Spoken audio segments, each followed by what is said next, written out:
Not yet? I'm getting a cue.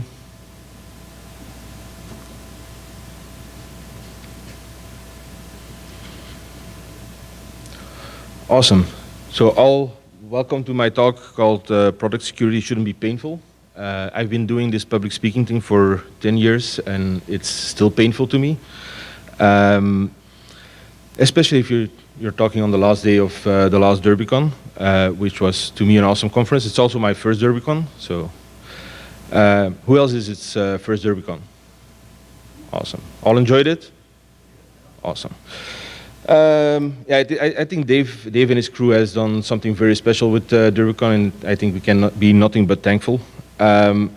I don't have any slides about me. I also don't have any slides having my personal details because I don't feel that talking at a conference is about me. It's about sharing information. It's about sharing ideas and hoping that other people pick that up and work with it. If you want my contact details, I'll mention them at the end of the talk.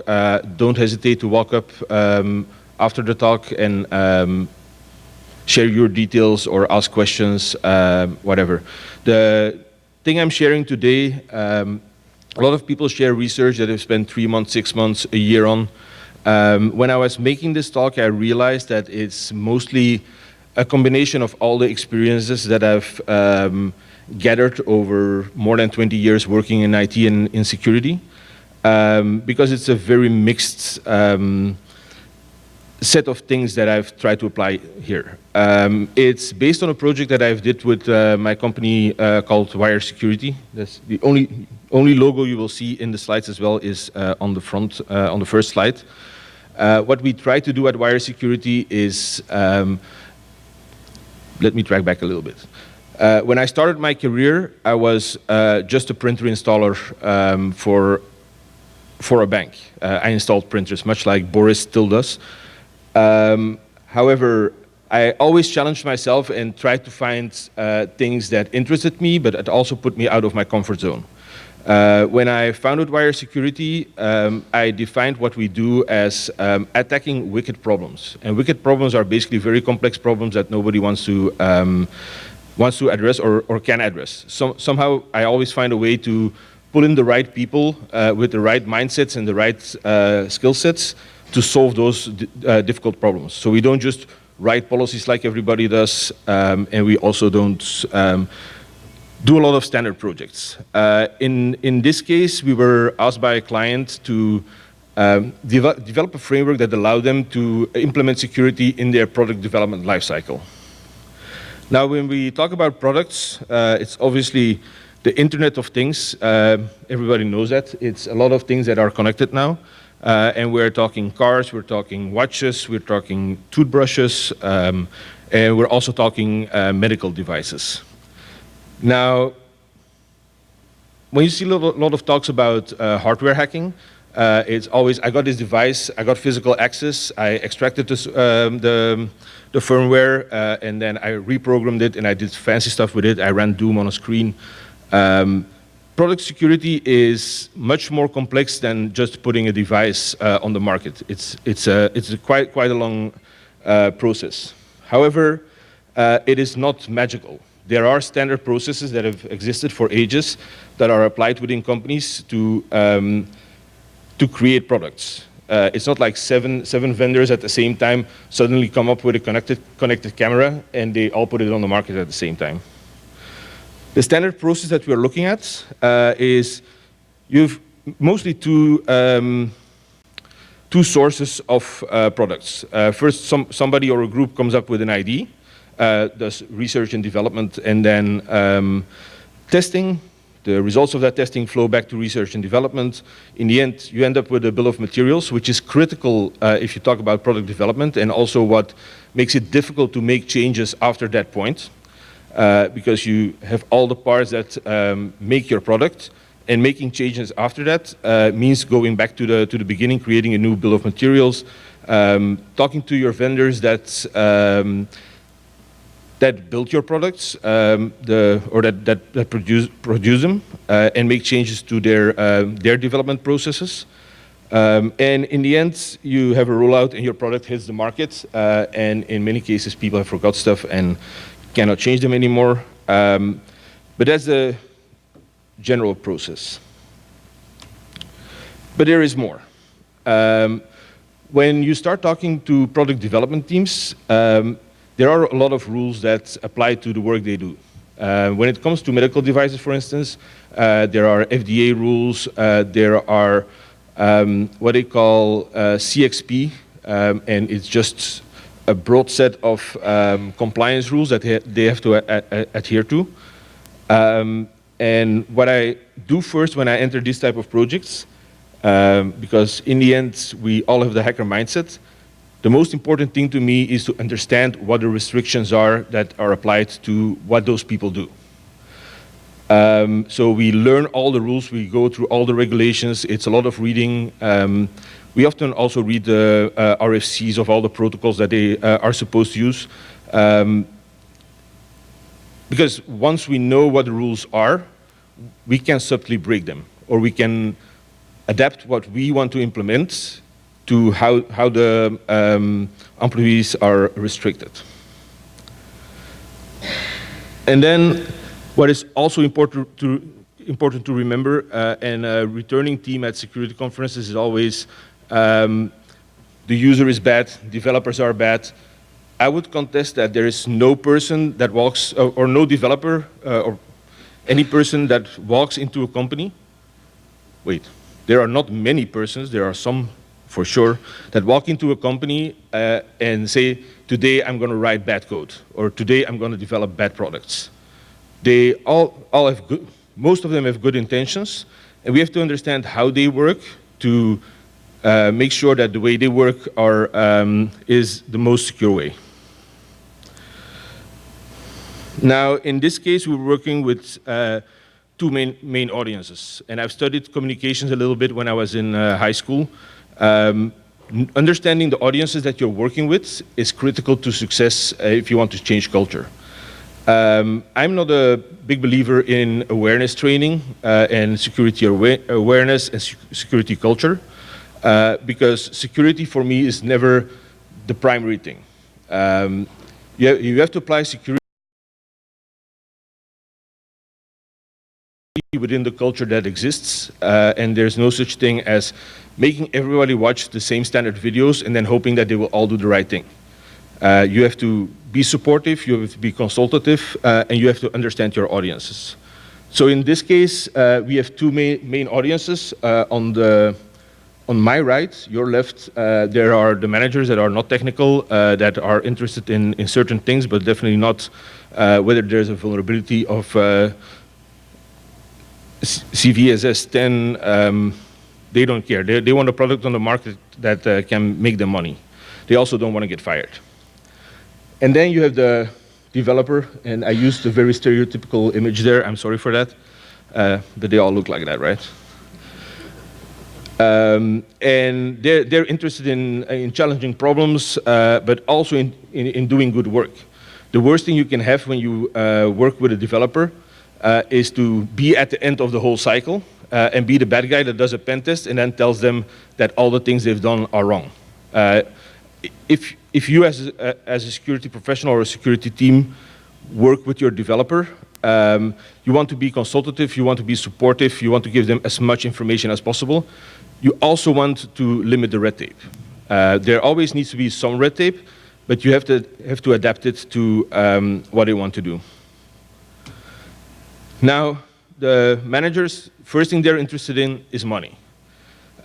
We talk a lot about security metrics, and then we see dashboards that say we had so many attacks, we had these and these forensics investigations. They don't care. They are interested in if you are efficient and if you're not spending too much money. If your security processes inhibit them from making money, then you have a problem and not them. The same thing with time. If they are thinking about making a product, they're thinking about getting it to the market as fast as possible. You are thinking about getting it to the market as secure as possible. So you have to align your what you want and try to get as much as possible out of that relationship with the management team. Just a reminder, if you have any questions along the way, don't mind raising your hands. I rather have this as an interactive session than just answer questions at the end or you walking away with questions that are not answered. Now, this guy, and that's a stereotypical developer. In many cases, I've seen processes where they've built guardrails. They've actually not let the developer free, but they would say you can only develop in this language, you have to do this and this and this, this and this in this way. I believe much more in telling them what to do, but not how to do it. So we end up, and you will see that later, with checklists that we share with product developers that tell them what to do, but they're very much free in how to do it. The benefit of that is that you have different development teams within your organization, and they start to share what they have learned and what they have developed, but they still have the freedom to do something different as well, as long as the end goal is reached.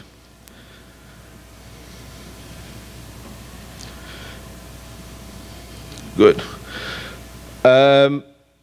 What I never want to do is reinvent the wheel. I'm definitely never the smartest guy in the room, and there's a lot of people that have done work before me or before us that have done awesome things, and we need to take that information and try to apply it to what we do today. Maybe improve it, but we're not reinventing the wheel, we're working with what exists right now. So you're working with a lot of technical people, and if you enter an organization and the development team has not been focused on security, they literally have no clue. They know how to develop, but they have no clue how to address cross-site scripting. They don't have any idea how to create a process for secure updates, and they're looking themselves because it frustrates them. It frustrates them because they get pressure from their managers. They have to do more security. They don't know where to look, and they have no guidance. So in the beginning, they start looking at what already exists. We have the OWASP top 10. We have the MITRE CWE, common weaknesses enumeration, if I'm not mistaken. And then we have the ASVS. Now, most of these things, in my opinion, are targeted at security people. They are not targeted at developers. And developers in this talk is a synonym for product developers. In the end, producing software or producing a product that is physical is not very much different. So they start looking at this, and especially the ASVS is focused on testing on verification, and that's not what their job is. They need to know what they have to do to meet those requirements. So the first step I took in this project is basically break all of those requirements down and make them into checklists. So developers could come to the security team and say, well, I have this and this problem, what do I need to do? Well, check this and this, these and these boxes, and you should be good. Yes? Is there a way to apply that to Agile methodology? Yes, very much. So the question was if there is a way to apply this in Agile processes. So the same thing applies. The slide where I said learn all the rules and then break them. Learning the rules of development within an organization, whether they use Waterfall or Agile or another methodology, is part of this. And I think the next slide actually covers this quite a bit. So in many cases, I kind of call this the PowerPointification of business. Somehow we always define a process as a linear representation. There's a group of boxes with arrows between them, and there's a beginning and an end. That's not how this works. So what we did here was basically take all the processes that work at different points in time and understand which processes need which inputs, which processes generate which outputs, and where those outputs are used. Another thing that this allowed us to do is make the process as simple as possible. I work as a virtual CISO for some companies, and there's a lot of clients nowadays that send those standardized information gathering documents. Who has heard of those? Do you send them out or do you fill them in? I usually fill them in. Okay, did you like that? So those 6, if you don't know them, they're basically taking ISO 27001 and they create 300 or more questions that you have to fill in. Now imagine multiplying that with the amount of customers that you have. So for each customer, you're filling in an Excel sheet with 300 questions, which takes you between 4 and 6 hours every time. That's not what you want for your developers. You don't want 300 questions that they have to spend time on, that they could be spending on improving your products. Now back to this slide. I think the most important parts are the second box from the left, and it's quite small on my screen. I was not supposed to move this. 1 second. So we basically created a product security and privacy matrix, which is a set of questions that allowed us to rate the product that they were developing on a scale of 1 to 4. From there, they got recommendations from us or guidance on how to develop or what security and privacy requirements they had, so they could do that from the design phase on. And then those same requirements were used at the assessment at the end, so there's no discrepancy with between what the expectations were. Then generating metrics, and metrics are important for the other audience, the management teams. They want to know what, for instance, the product coverage is. You implement this, and it's not like magically for the 100 products you develop, now you have product security in all your products.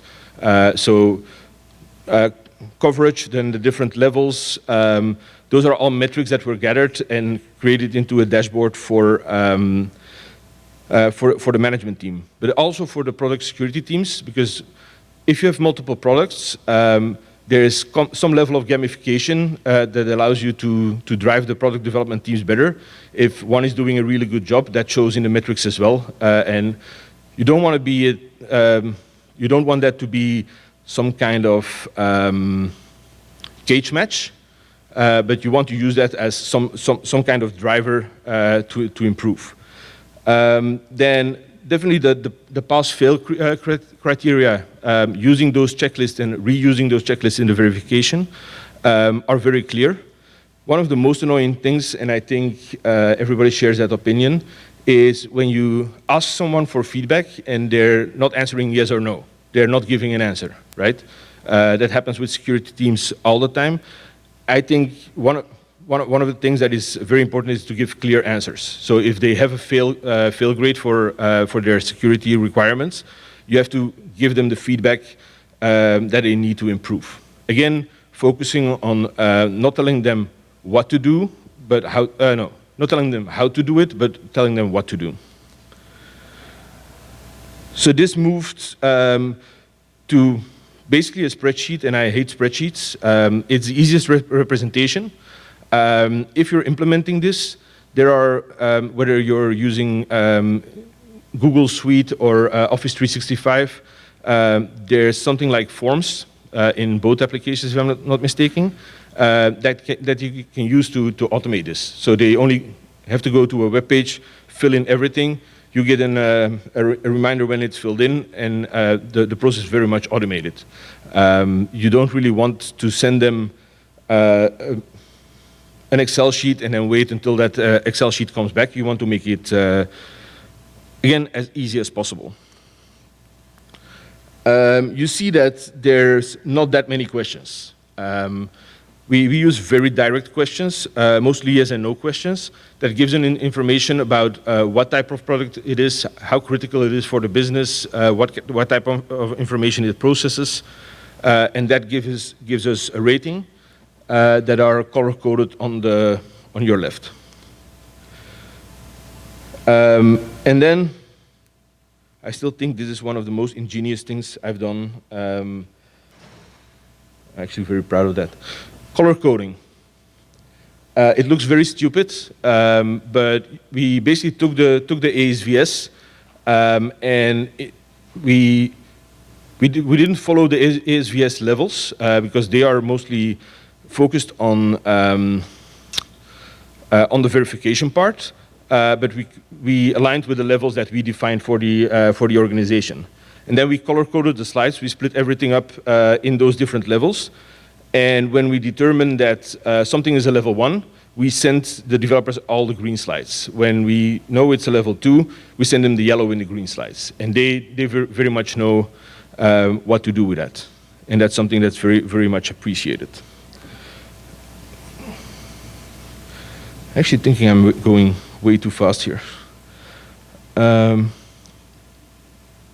questions at the moment?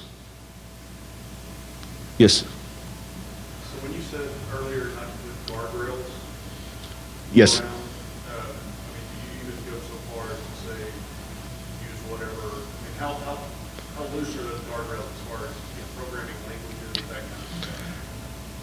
For me, complete freedom. Oh. So the question, if I'm repeating it as well as I can, how far do you go putting those guardrails up? What are the restrictions? Do you go as far as not limiting the choice of any languages? Yes, there's as much freedom as possible. I think the worst thing is having a development organization where you say, we're developing all these kinds of products, but you can only use Java. That is one of the stupidest things you can do. If a developer, knowing that they are an expert, just as well as you are an expert on security, they are an expert on development, knowing what the upsides and downsides are of the different languages, and they have to choose what works for the work they need to do. If they are developing a web application in Angular and there is a module that they think they better do in Go, then that's perfectly fine. So you're speaking from the security perspective, not the development. Yes. As far as, okay. Yeah. 100%. Yes. How do you, or if you have within the development team, if they have security expertise within them, how do you incorporate that into your approach? Do you have them do this for their team, or do you do this for them? It depends a little bit on the organizations. Organizations that I've worked with never really had what I then call security champions in their team. I think it's important to have those people. You can identify them on the go.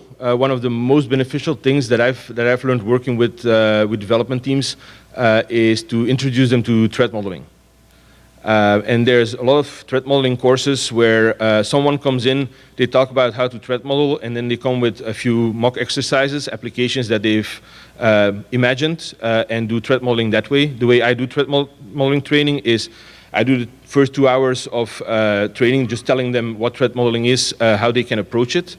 And then I go into the deep end and they start explaining the applications and modules and everything that they are working on. And then we threat model that. And the effect that you see then is that they immediately start thinking about their own products, and you see different people doing different things, and they apply it immediately. I've done it at a company in Seattle one time, not one of the big companies, but we had a lunch break, and after the lunch break, they were actually threat modeling issues that were reported an hour beforehand. And that's an amazing thing to see. Because, again, those developers don't come in to develop insecure code. They come in to do good work, and if they get the tools to do that work better and not get an avalanche of security issues at the end that they have to solve within a limited time frame, then you are winning. So definitely the security champions are important. One of the main things also is if you start with threat modeling or product security training, you often get an audience of the lead architects and the lead developers. I always ask for a mixed audience. There's nothing funnier than sitting in a room where there is a lead architect and there's someone from QA, and the lead architect is explaining how shit works, and the guy from QA is going like, I know how this works. And then using that information, just looking at the people, it's sometimes very subtle. You have to, there's the guy that is talking, but you have to watch the other people to see how they react to understand if what he's talking about is true. So that's why I said in the beginning as well, I probably have a wealth of technical knowledge, but I've also built personal knowledge and knowledge about working with people. Using those skills in these product security or security integration into your development processes is not a purely technical task. It's much broader than that, and you have to understand the organization.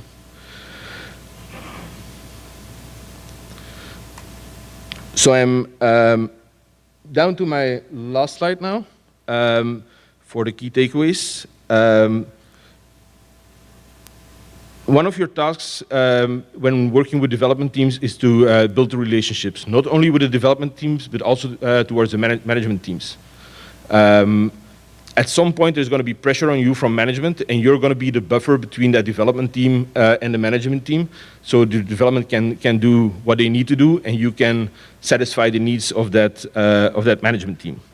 Getting that trust is, especially when you're external as a consultant, sometimes hard. But I usually solve that before we sign any documents. I really need that freedom and the liberty to interact with everybody and to make those decisions together with the organization. If my power there is limited, then it goes off the rails after a month, 2 months, and you feel that you become more ineffective. Understanding the rules, understanding how product development works, and how product development teams are motivated is critical to your success as well. As a security person, you're never the lead. You're supportive, you're consultative, and you're there to help people. If you're the person that says no, then, or the person that only says no, then you are in trouble. And then communication, understanding all your audiences and communicating clearly to the people that you're working for and the people that you're working with is very, very important. I think I've narrowed it down to availability. Those people are very pressured on time, and they need answers quickly. So I have the benefit of living and working in Belgium. I work with teams around the world. So sometimes I jump on calls at 2 a.m. at my own detriment. But if that helps my client to make a decision fast, then I've won as well. So being available and being consultative is also critical to your success. Yes, sir.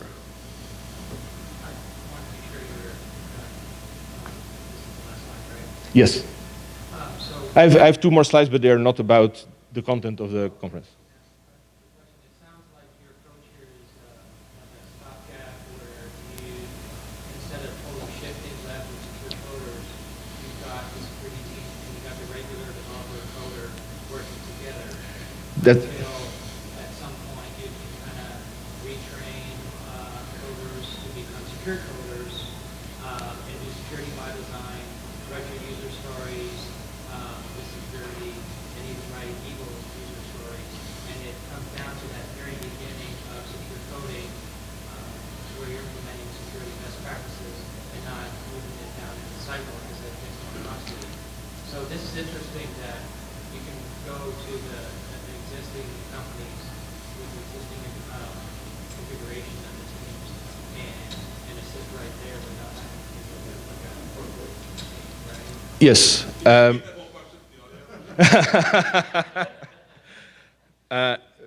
I'm sorry, but no. So first, I hate the term shift left. Like I said somewhere in the middle of my talk, the processes are never linear. So there is no left to shift. If you look at the, I'll go back to that slide. It's here. For me, it looks more like a carpet bomb. Security goes everywhere in the different processes, but there is no definite shift left. It's a nice marketing team, but it doesn't help. And you're correct in saying that you want to infect the bloodstream. I've been involved with IC2 for 6 years, training security professionals or building certifications to train security professionals. I strongly believe that we don't need more security professionals. We need more professionals that understand security. And one of the roles that we have as security professionals is to help build those mindsets. So in that sense, yes, we're trying to inject that security mindset into the different roles within the organization and here within the development teams. Yes? My question was actually back on that same slide. Okay, I'll go back there. So Technology. for metrics and gamification, do you have certain metrics that you have found to be effective, or do you have to vary that by organization? For me, that is per organization. So the question was if there are definitive metrics that any organization could use. It depends to me, for me, it depends largely on the organization itself. And that's not to say that you have to hire me to find out how that works. I would love that, but that's not why I'm here. No, it also depends on what technologies they are using. There's still a lot of organizations that use Excel dashboards. So how you gather information, how you are able to collect data to actually derive consistent metrics from is critical to define which metrics that you use. The methodology that I've applied since, I'd say probably 5 years, is one called GQM. And it's a shorthand for goal question metrics, where you basically understand the goals of the organization. Then related to those goals, you ask different questions. And then you identify metrics that answer those questions. And that for me is a good approach to define your metrics problem. And then you choose how to present that, whether you use something like, well, you can use Excel, you can use any dashboarding app. You can do that in Jupyter Notebooks, you can do that in R, whatever works for you to make a presentable metrics framework. And most importantly, a repeatable metrics framework, that's what you should use.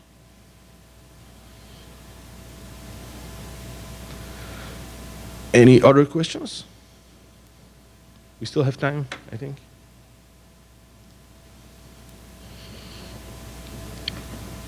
Yes, Alex. A little bit about what you're doing with threat modeling and those things, how you kind of integrate with that with different security and privacy requirements, regulatory, practical obligations. Can you repeat the question? So just in general, through the threat modeling, you know, and only because I've seen this a few times lately, you know, how does that change based on like the type of device or what the regulatory requirements may be around that? So the approach itself doesn't change at all. Whether you're looking at a person or a device or a software, the threat modeling is the same. I think the key parts there are that you, when you initiate threat modeling, you don't look at the controls that are there. You try to ignore the controls because you want to identify all the threats, even the ones you think are mitigated by controls that already exist. Then you validate those, take into account the controls. And whether there's a huge regulatory pressure or there's relatively little, that doesn't matter. You just have to understand all the frameworks that apply and then integrate them into your threat modeling process. Good. So I've been in a few talks over the past few days, and everybody did something personal or reminiscing about DerbyCon and what it has instilled in the security community as well. So I'm going to ask to cut the recording now because I'm